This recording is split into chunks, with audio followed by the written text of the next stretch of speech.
Hey guys, Drifter here. Today I've got a video for you about the new Call of Duty Ghost engine, and I would say new in quotation marks because as many of you may know, some of you don't, it's not an entirely new engine. It's marketed as a new engine, but it's not a new as in built up from the ground up engine. It's not something like an unheard of, unknown engine. It's Infinity Ward engine version 5.0. This goes all the way back to the original Call of Duty, which was built off of the Quake 3 Arena engine. It's gone through 1, 2, 3, 4.0. Infinity Ward, Treyarch's got some modifications to it. So it's not 100% new. The gameplay that you're seeing right now is actually not my own. I'm traveling. I'm at E3. That's how I got this information. You're watching some gameplay from J-Hub. He helps me a lot. He's a pub stomping machine, so if you want to see more of that sort of stuff, you can go to his channel. And the info that I got from this video is directly from Mark Rubin. He is the head of Infinity Ward, if I'm not mistaken, or head of development, or he's pretty much right there at the top of Infinity Ward. I forget the exact title, but he's the boss. He knows everything.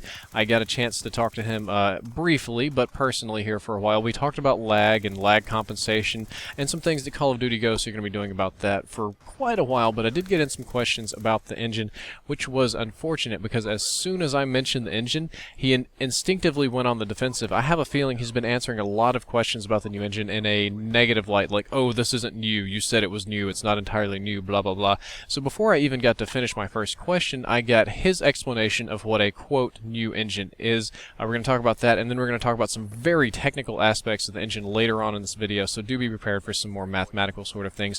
And he started out saying that an engine is like a skeleton. In the base engine itself, it's got some skeletal parts. These are key to the structure of the engine. They define how very important aspects are going to work, but fleshing it out, adding the meat on top, and then adding the eyes and the hair and the flesh and the beautiful parts, that's what they did. They stripped down the old engine to its core components, its core parts, and then rebuilt it. They started adding muscles to the bones to make it move the way they wanted to move. They started adding, blood to make it flowing right. They started adding skin to make it look pretty, hair for the details, all these other sort of things. And they felt that at the end of the day, after all of that work, that they have built a new engine, even though it had the same skeleton, so to speak, of the older engine. But this is kind of analogous to the Theseus's ship problem, which is a philosophical problem, and that's kind of like, so Theseus has a ship and it's made of, we'll say 100 pieces of wood. You take one piece of wood off, you add a new piece of wood, it's 99% Theseus's ship. You do it again, take one piece of wood off, add a new piece of wood, it's 98. You repeat and you repeat, and which part does it no longer become Theseus's ship? And this is slowly over time, it gets damaged, you build a plank, repair a plank, blah blah blah, and it's kind of like, okay, so is it 50% not the ship? Is the ship just the organization of the wood and not necessarily the things itself? It's a very kind of clever philosophical problem. It helps you define things, and that's how we're talking about engines here. But my question to him was very specifically about the engine and how it thinks in frames per second. If you haven't seen my in-depth videos or Call of Duty videos, or if you don't know anything about Call of Duty engine in particular, it's built off the Quake engine. The Quake engine was very, very FPS heavy. It was good at doing what it does. That's the engine is the reason that we like Call of Duty games, because by its nature it has a very certain feel to it and how you move. But it thinks in frames per second. The baseline of reference for anything in the engine, for all of the physics, not so much the geometry, but all of the actions, the speed, the rate of fire on your guns, how high you jump, even the lag to some extent, is based on your FPS, and it's typically built on a 60 FPS, but even when it goes higher or lower, it has some reference numbers that it uses to keep everything consistent. And as you have seen in the in-depth episodes, and probably some other commentators and other things, when you get away from 60 FPS, or you get some really funny numbers like some half FPSs or some 3s and some 7s, we get some funny rounding, and we get compounding rounding errors that can actually, depending on your frames per second, it can make your gun shoot faster, it can make you run faster, it can make you jump higher. It's most noticeable in the guns. We can get 30 to 40% variations. The jump height and the run speed is usually like 1-2%, very hard to notice, but you can do that. And it's still this component. I mentioned this, I asked about it, and I don't think he'd been asked this before, so he wasn't quite expecting it, and the answer was, well, we really need to talk to a coder, and you probably don't want to talk to a coder, because in about 10 seconds we're going to be in differential equation land. But he did know the answer, and he said that yes, this engine still has that same base core mechanic, that it still thinks in frames per second, which I do admit is mostly going to be perceived as a negative thing, and I kind of do as well. There are some compensating factors that were added that we're going to talk about. So a lot of the older problems associated with Call of Duty that not many people knew about but still exists, like your guns firing at different rates, some people on PC locking their FPS to get better performance, or somewhat inconsistent performance based on frames per second. That's still there. That's a core part of the engine, and I ask about that, but I got kind of a weird answer when I started mentioning that, I could be better at this game by changing my FPS. And what he said is that they've changed the baseline FPS in this game. And I was like, well, what are you talking about, the baseline?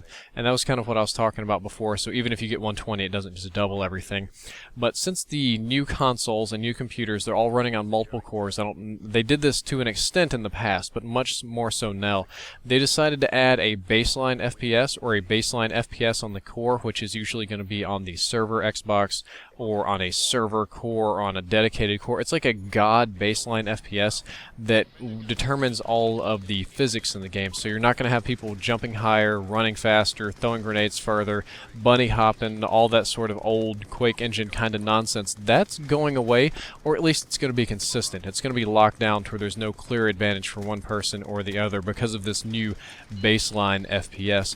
Unfortunately, it's not possible or technically feasible with this engine to remove the personal FPS. So if I'm not mistaken, and I'm not a coder, I'm not a wizard at this, but I do try to stay sharp and keep up, the biggest problem you're going to have is the variable rates of fire on your gun are going to be somewhat different if you're having a low FPS, a high FPS. If your Xbox or PS4 farts for some reason because there's way too many smoke grenades, which happens on occasion, your gun RPM will fluctuate a tad. So that's a problem that I would expect to see again. Maybe, I don't know, the new machines will be more stable.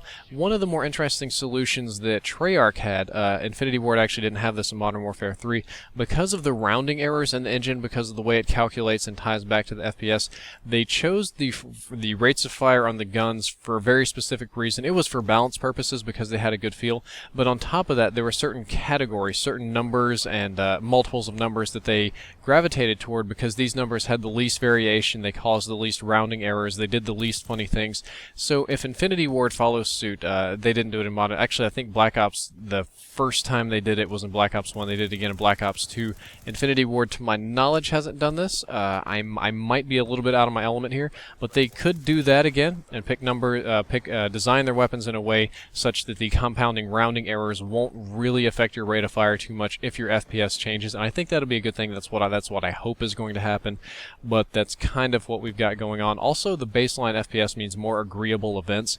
One of the causes of lag, one of the many myriad causes of lags, which we'll be discussing later, is if you have, for some reason, on consoles it's not as big of a problem, but sometimes it happens, like a difference in the frame rate, and then you get instantaneously different geometry, physics, and can cause some different geometry problems as well, but you get different sort of versions of the event. On your screen you were around the corner, on their screen you weren't, on your screen you jumped over, on their screen they didn't, and the server Xbox has to compensate for this way. It's going to pick a winner and a loser because you can't win and you can't live and die at the same time. You can't, somebody can't kill you and get the kill and then not get the kill. Hopefully with the baseline FPS these sort of inconsistencies won't be around. There's still going to be lag and lag comp, which we'll talk about later, but that's how it's going to go. I hope you enjoyed this commentary. I hope you enjoyed the info. I'm not going to waste your time talking about more. The gameplay goes on. J-Hub continues to pub stomp and destroy people forever. If you want to check out his channel, if you want to check out his content, it's all linked in the description. Hope you enjoyed everything. If you like this video, don't forget to favorite and subscribe. Drifter out.